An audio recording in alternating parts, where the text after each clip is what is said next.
কোচবিহার পঞ্চানন বর্মা বিশ্ববিদ্যালয়ের অবিলম্বে স্থায়ী উপাচার্য ও স্থায়ী রেজিস্ট্রার নিয়োগ সহ বিভিন্ন দাবিতে বর্তমান সহকারী রেজিস্ট্রারের মাধ্যমে রাজ্যপাল এবং শিক্ষামন্ত্রীর কাছে ডেপুটেশন দিল এআইডিএসও। উল্লেখ্য, কোচবিহার পঞ্চানন বর্মা বিশ্ববিদ্যালয়ে নেই স্থায়ী উপাচার্য এবং স্থায়ী রেজিস্ট্রার।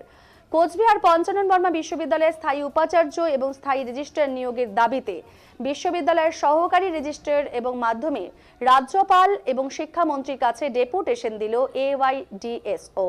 এদিন দুপুরে কোচবিহার পঞ্চানন বর্মা বিশ্ববিদ্যালয়ের সহকারী রেজিস্ট্রারের কক্ষের সামনে এআইডিএসও সংগঠনের সদস্যরা বিক্ষোভ প্রদর্শন করে এবং পরবর্তীতে তারা ডেপুটেশন তুলে দেয় সহকারী রেজিস্ট্রারের কাছে।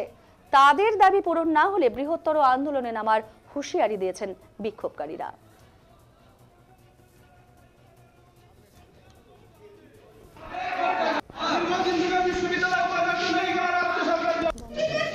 আচ্ছা আচ্ছা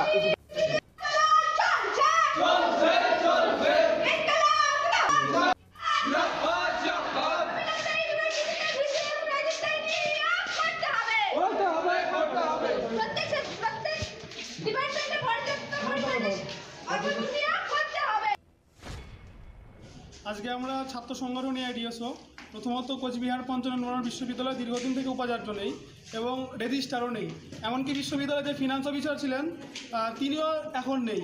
তো এই যে বিশ্ববিদ্যালয় যে অভিভাবকহীন অবস্থায় ভুগছে, বিশ্ববিদ্যালয় যে একটা অচল অবস্থার মধ্যে দিয়ে যাচ্ছে, আমরা দীর্ঘদিন ধরে এই সমাধানের দাবি জানিয়েছিলাম। আপনারা দেখেছেন যে কিছুদিন আগে বিশ্ববিদ্যালয়ে যে উপাচার্য এবং রেজিস্ট্রার ছিল তাদের বিরোধের ফলে বিশ্ববিদ্যালয়ে যে একটা অচল অবস্থা তৈরি হয়েছে এবং এখন ভিসি চলে যাওয়ার পর এখন বিশ্ববিদ্যালয়ে ভিসি শূন্য অবস্থায় আছে, একটা চূড়ান্ত অচল অবস্থার মধ্যে দিয়ে যাচ্ছে।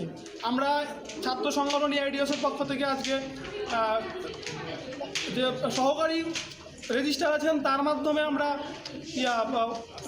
এডুকেশন মিনিস্টার এবং রাজ্যপালের কাছে আমরা আজকে ডেপুটেশন দিব।